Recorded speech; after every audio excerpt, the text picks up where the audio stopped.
Hello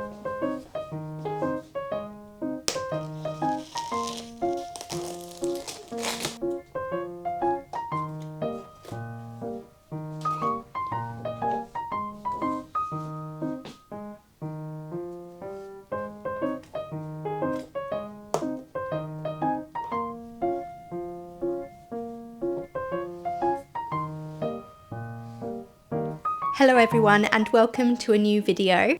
As you saw at the beginning of this video, I decided to finally put up my mochi and dumpling print on the wall up there. I found a really cool frame from Oneul and thought the colours worked pretty much perfectly with that print. I decided to record a reel of me framing this print because honestly I haven't done the best job of marketing my print. I feel like I've done a really good job of promoting my stickers, but the print itself, I've neglected the poor thing, haven't I? So I thought if customers could see it framed on the wall in a situation, you know, above a desk, they might be able to imagine it more in their own home as opposed to just a digital mock-up, which is what I've currently got on my Etsy website. I'm making some new artwork now for an upcoming collection, but I want to really make sure that I don't neglect my older products, especially since I do want to create more mochi and dumpling artwork in the future. I want people to be able to remember them when that time comes. So, talking of new artwork and new characters, I want to introduce you to my upcoming character. Here she is.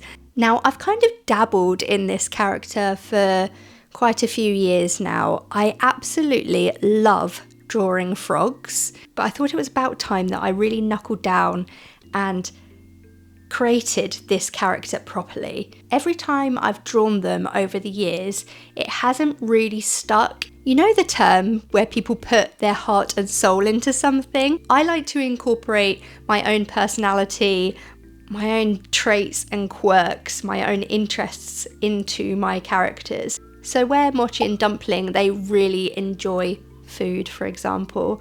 Mochi is very playful and energetic, wanting to try new things. But on the flip side of that, dumpling is a very calm character that kind of reins him in.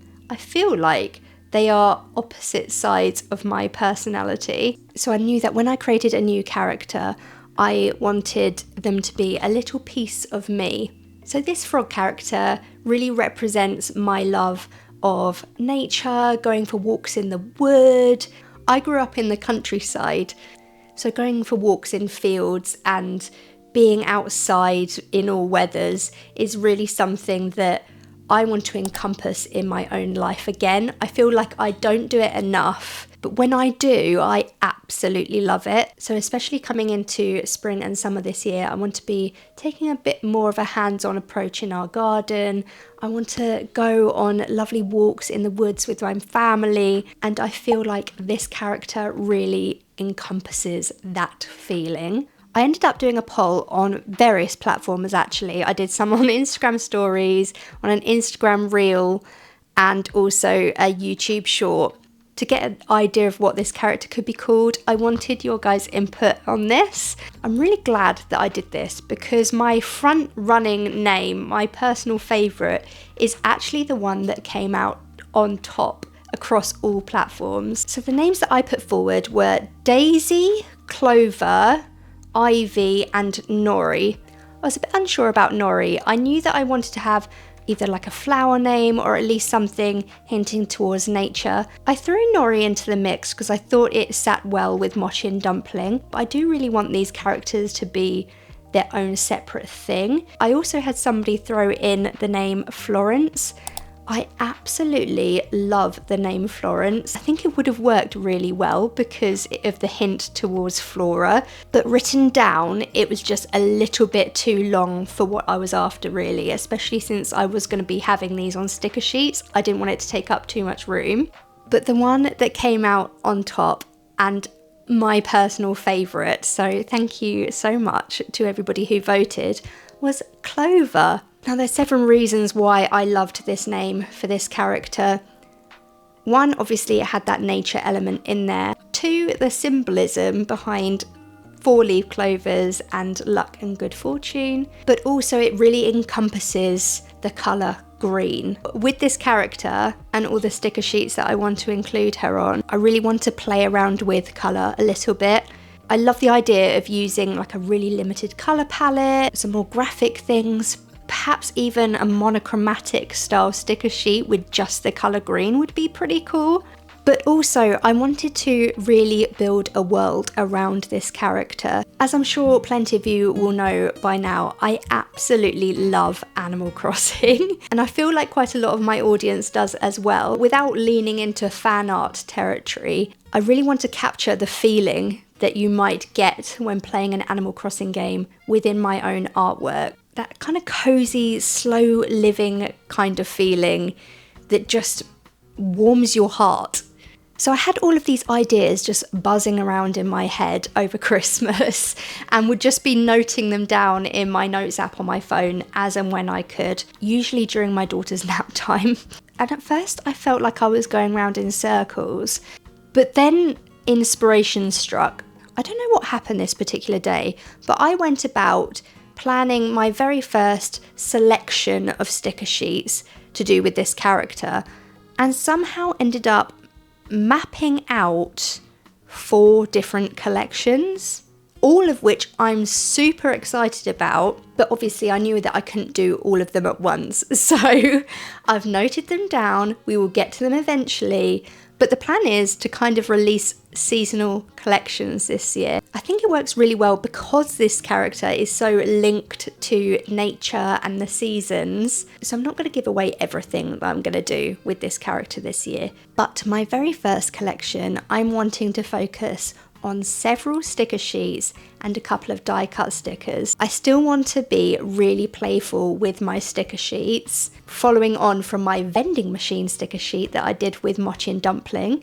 But I want to create variety, not just in the imagery, but kind of like the styling of the sticker sheets themselves. The very first collection using this character, I'm hoping to release in the next couple of months. For the rest of this video, I want to record my process of sketching out and creating some artwork for a sticker sheet.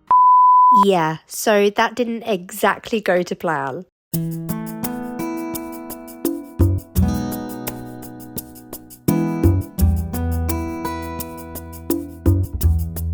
The footage you just saw was taken 2 weeks ago, and that afternoon I sat down and started recording my process of creating a sticker sheet. However, I have just decided to scrap all of that footage because the majority of it was just my iPad crashing and running out of battery every 10 minutes. I currently work on a 2017 version of the iPad Pro, and it has lasted me nearly 8 years.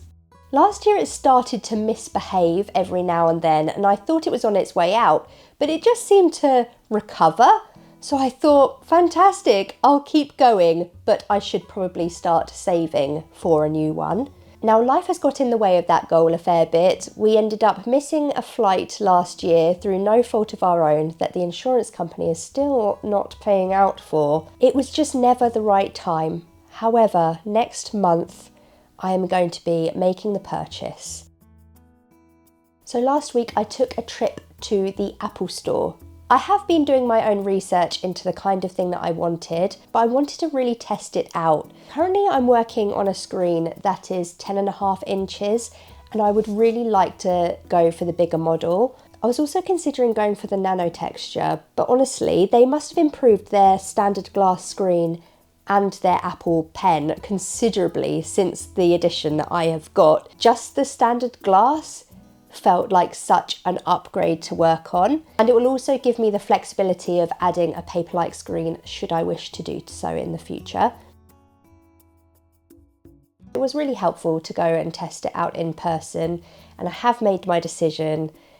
It's just such a huge expense, isn't it?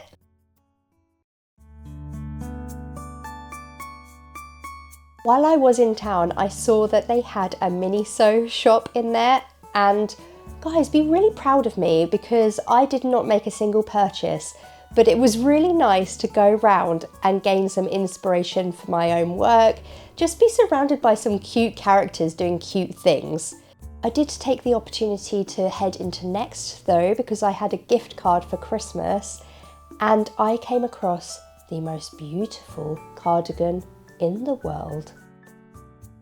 I have absolutely no regrets. This is the best item of clothing I have ever owned. Firstly, apologies for my scratchy, nasally voice. Of course, it wouldn't be a YouTube video of Charly Lane without a cold hitting the family.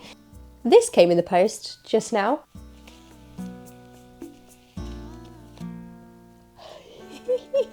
So if you don't know who Nadia Kouafi is, why not? Look at these adorable stickers! Oh my goodness, these are incredible. She posted a YouTube video a couple of weeks back now of her creating these, and she actually uses a size of Juliet as well. Look how accurate this is cut. That is impressive. This is her little thank you card, which I'm gonna have to stick up on my desk over there. Super cute business card as well. This is all of her information. I also ordered this Nacho Libre sticker because if you don't know what Nacho Libre is, you need to look it up.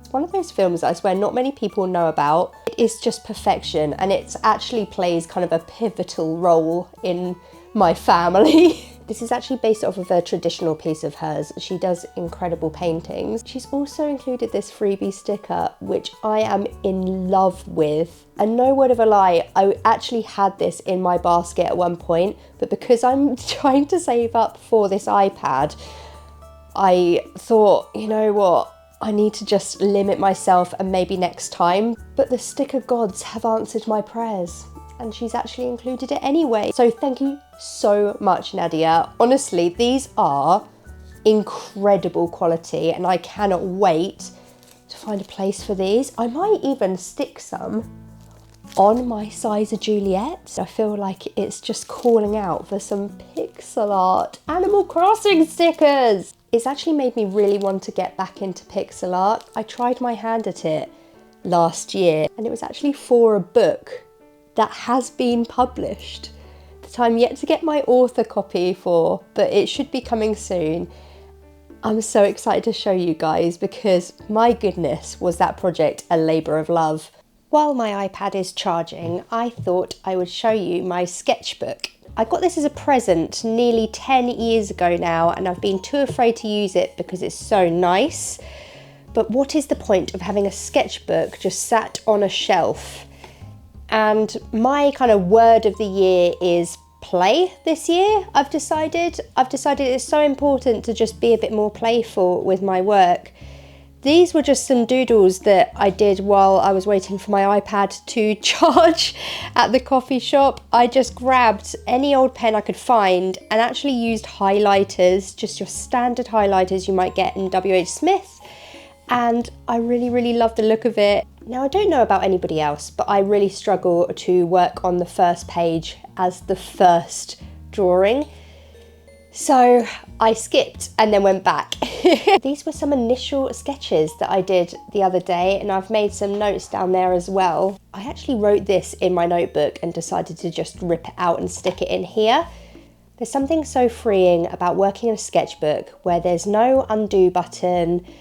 Don't get me wrong, I did try and use some finger commands every now and then.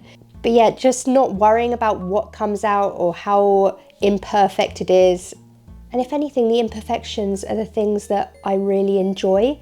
So it was nice to just sort of doodle some ideas down.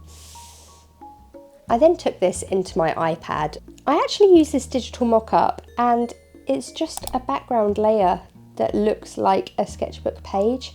It forces me to be a bit more loose with my work, and I really enjoy it. I took some of the ideas that I had in my traditional sketchbook and tried to really capture that same feeling.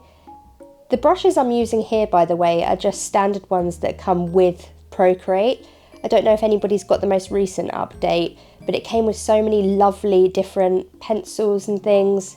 I've actually pinned some of my favourites. I really enjoy the Magpie for colouring. It's kind of like a Copic marker sort of thing. And then I also use Swansea as the pencil outline quite a bit. I have edited it slightly, and I've got this brush here and I've named it Pencil Crayon. And also I've done a magpie jitter where I've got a bit of a hue difference going on. But yeah, this is where I really developed her character. There's also this sketchbook page here. The beauty of having a digital sketchbook is that you can copy some of the elements in so you can reference them as you go. But here you can see I tested with a couple of different line art brushes. This one was a bit more of a solid jittery line as opposed to my chalky pencil. I looked at just having the solid darker colour line work versus having coloured line work, and this is what I ended up coming up with. Since taking up journaling myself, I've really come to realise the type of stickers that I like to use in my scrapbook. And one of the things I like using is washi tape. Now, I don't have the capacity to create washi tapes right now, but I thought I could include these little strips stickers to use in your journal, like this type of thing here with the Clovers. If you haven't realised already, this very first sticker sheet that I am creating is a cafe themed sticker sheet with a green twist to it. So think things like matcha and bubble teas, green tea, that kind of thing. And I really want this cup in real life. So yeah, this sticker sheet is going to be called the Lucky Leaf Cafe. And of course it includes Clover herself in various different ways. Lots of Clover elements and some sweet treats too. I'm going to try and finish this sticker sheet before my battery dies. If you've made it this far into the video, please leave me a Clover emoji in the comments below. And please tell me what you are working on at the minute. I'm going to leave you with some peaceful music as I draw the rest of this sticker sheet. Thank you so much for joining me. Bye.